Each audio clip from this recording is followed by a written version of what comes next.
Kita ke sorotan lain, saudara. Cuaca ekstrim yang melanda kawasan Kabupaten Bandung mengakibatkan Jalan Raya Dayakolot lumpuh pada Sabtu malam. Tidak hanya akses jalan, banjir merendam Kampung Bojong Asih dan Kampung Lamajang.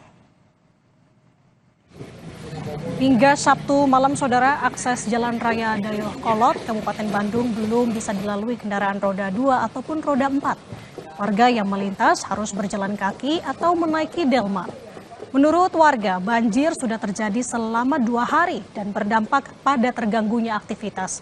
Selain akses jalan, banjir juga merendam Kampung Lamajang, Desa Citerep, Kabupaten Bandung dengan ketinggian 1 meter.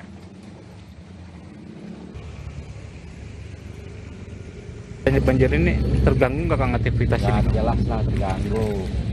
Ini aja kan ya tahu sendiri kan kalau sekarang nggak jualan, uang yang kemarin dapat hasil jualan ya habis aja buat makan. Kang, harapan Akang nih sebagai warga seperti apa banjir Ya, tahunan ini kan? Kalau harapan mah udah sering ngadu ya kayak calon-calon yang kayak gitu kan nggak ada Solusi. ya. Banjir akibat luapan Sungai Citarum merendam permukiman warga di Kampung Bojong Asih, Desa Dayakolot, Kabupaten Bandung, Jawa Barat. Sedikitnya 2.000 rumah warga di 11 RW di Desa Dayakolot terendam banjir mencapai 2 meter. Di wilayah RW 14 ke belakang sana airnya bisa mencapai 1,5 meter. Ini di depan, kalau ke belakang lebih dalam lagi di wilayah RW 14 RW 4 dan di sana banyak penghuninya. Untuk mengetahui situasi terkini mengenai banjir di Kabupaten Bandung, kita sudah terhubung dengan jurnalis Kompas TV Ahmad Fadilah. Selamat pagi, Fadil. Bagaimana kondisi banjir saat ini? Apakah sudah surut di sana?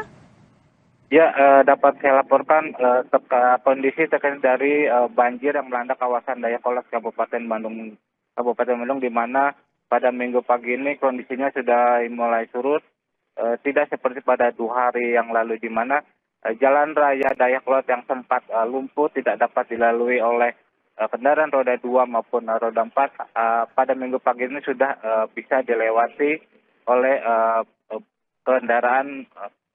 Upaya yang dilakukan pihak BBWS dan pemerintah Kabupaten Bandung untuk melakukan penyedotan air di Jalan Raya Dayakolot ini berhasil sehingga akses Jalan Raya Dayakolot sudah bisa dilewati pada minggu pagi ini.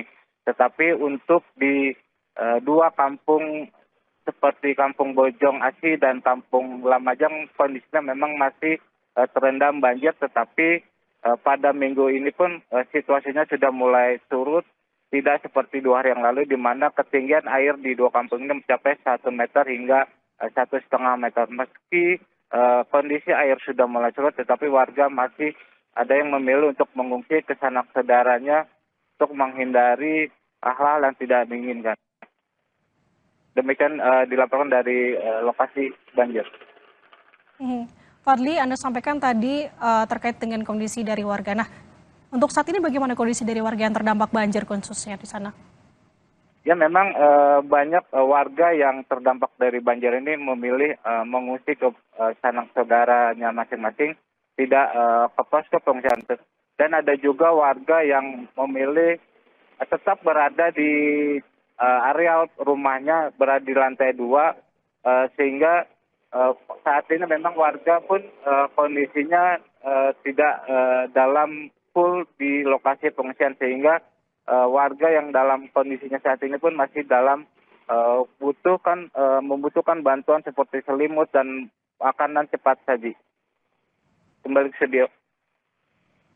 Apakah ada bantuan dari Pemda setempat terkait dengan kebutuhan dari para pengungsi saat ini, Fadli? Ya, memang saya berdasarkan pantauan saya dari semalam hingga pagi ini memang bantuan sudah mulai berdatangan baik itu dari Kementerian Sosial maupun dari pemerintah daerah Kabupaten Bandung. Tetapi fokus dari pemerintah saat ini adalah penanganan banjir agar banjir ini cepat surut dengan melakukan penyedotan yang dilakukan oleh BBWS, penyedotan air yang menggenangi baik perumahan warga maupun di jalan raya ini agar cepat terkendali sehingga aktivitas warga ini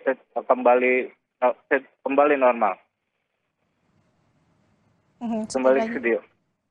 Oke, baik. Setidaknya Pemda setempat melakukan penyedotan agar air ini secepatnya bisa surut. Fadli, kita tahu bahwa saat ini kan sudah masuk dalam masa pilkada, sebentar lagi ada pemungutan suara di tanggal 27 November nanti. Bagaimana persiapan pilkada di sana? Apakah terganggu?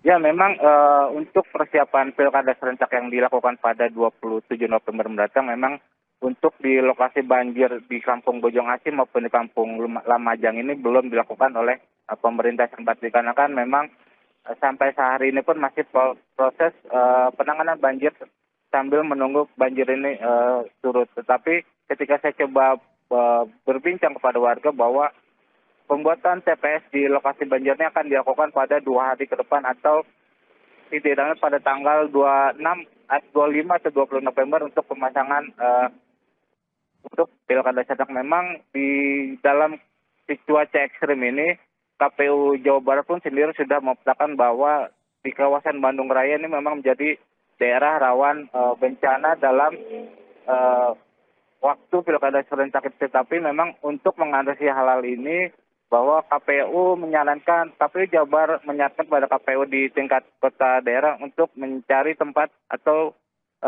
tempat pemungutan suara ini di wilayah atau di ruangan indoor, sehingga apabila saat pilkada serentak nanti terjadi, itu akan terjadi tidak akan mengganggu pilkada serentak ini. Kembali studio. Tentu harapannya banjir ini bisa secepatnya surut agar aktivitas warga di sana bisa kembali normal. Terima kasih jurnalis Kompas TV Ahmad Fadilah melaporkan dari Kabupaten Bandung, Jawa Barat. Selamat bertugas kembali. Tetap bersama kami di Kompas Pagi, saudara. Usai jeda akan ada informasi Pemprov DKI Jakarta menertibkan alat peraga kampanye pasangan calon gubernur dan calon wakil gubernur